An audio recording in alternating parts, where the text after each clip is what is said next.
students. He explained that Deng, although an advocate of economic reform, was not willing to make social or political reforms and wanted to use the military to crush the democracy movement. Deng was furious at Zhao for letting Gorbachev and the world know that Deng was the man in charge. Deng was even more furious with the students and the people of Beijing. Deng was the supreme leader of China. His meeting with Gorbachev, the supreme leader of the Soviet Union, was to be a grand diplomatic achievement. Instead, the students had embarrassed him and his government on international TV. Deng began to hunger for revenge. The students had made him look foolish, and Zhao made him look inept. Indeed, Deng could not control the people of China, and he could not even control the food in his own mouth. Across Beijing, over 1 million people from every imaginable occupation and age group were now cheering on the students and joining in the democracy movement. Workers, doctors, lawyers, and reporters from every newspaper, all demanding democracy, freedom of speech, and the end to corruption. Hundreds of thousands of people across China were now supporting the students, with protests and demonstrations breaking out at dozens of cities and universities. Everyone wanted to join in. They wanted to be part of history, and people brought their husbands, wives, children, and their parents, all chanting and singing and shouting slogans demanding freedom and democracy. Although the students were not calling for a revolution, revolution was taking place. Suddenly newspapers were reporting the truth, and the people were giving voice to long simmering complaints. Suddenly it seemed safe to voice opinions, to disagree with the dictators, to call for change and the end of oppression, and everybody wanted to join in.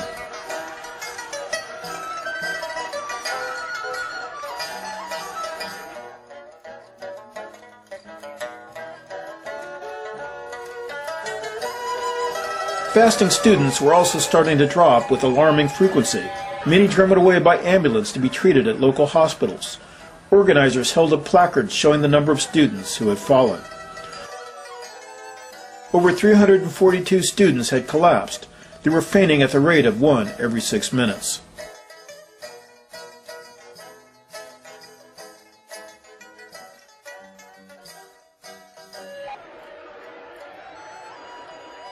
After meeting with Gorbachev, Zhao Ziyang stood on the roof of the Great Hall of the People and stared with amazement at the hundreds of thousands of people massed below. What he also saw were banners demanding democracy, freedom of speech, the end of corruption, and asking, "Where is China's Gorbachev?"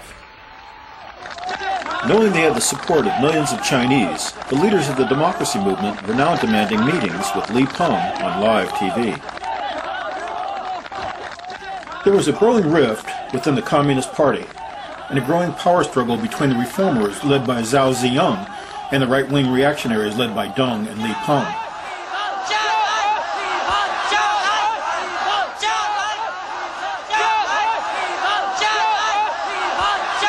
Zhao and the reformers realized that all might be lost if the students did not agree to end the hunger strike and to call off the protests and demonstrations and return to class.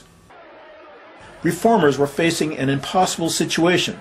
If they couldn't get the students to leave Tiananmen Square and to end the demonstrations, the right-wingers would win. Zhao, hoping to convince the students to end their demonstrations, sent a message commending them for their patriotism and acknowledging their demands for greater democracy and promising that Deng's editorial would be rescinded. Zhao Ziyang also sent a representative who promised the students that the Central Committee of the Communist Party would view the demonstrations as patriotic and no one would be persecuted if they agreed to end the strike and the demonstrations. Instead, the students and their leaders, believing they had the support of millions of Chinese, increased their demands for dialogue.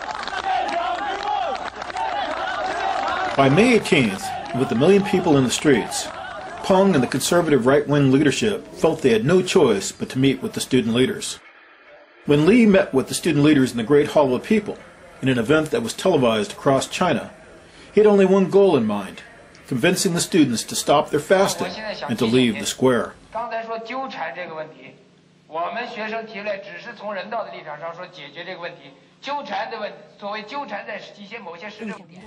In response, the student leaders, feeling perhaps overconfident, informed Li that it was up to the student leaders to decide what questions should be discussed.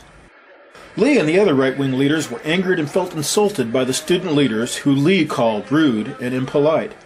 The student leaders responded with arrogant contempt, reminding Li that the students had the backing of 1 million people. Li was warned that his government could be overthrown and replaced if it failed to represent the Chinese people. The meeting solved nothing other than to harden the resolve of Li, Deng, and Yang to use military force. 而且我也差不多讲了我的观点。如果你们认为你们自己在座的这些同志不能够完全左右他们的行动嘛，那我就是通过你们。 On Friday morning, Zhao Ziyang made a last desperate attempt to save the democracy movement in his own position as General Secretary of the Communist Party. He made his way to Tiananmen Square, talking and shaking hands with students, and then boarded a bus containing hunger strikers. Zhao realized the end was near. His eyes were filled with tears. He took a megaphone and pleaded with the students to end the hunger strike and the demonstrations. He said, "We deserve your criticism. We are not here to ask for your forgiveness. We all want our country to become better. But it was impossible," he said, "to solve every problem in an instant. You are young and you should live to see the realization of your dreams for a new and modern China. The channels for dialogue are wide open." But he warned, if you insist on immediate change, on immediate answers, if the demonstrations do not end now, it will soon be too late and all will be lost.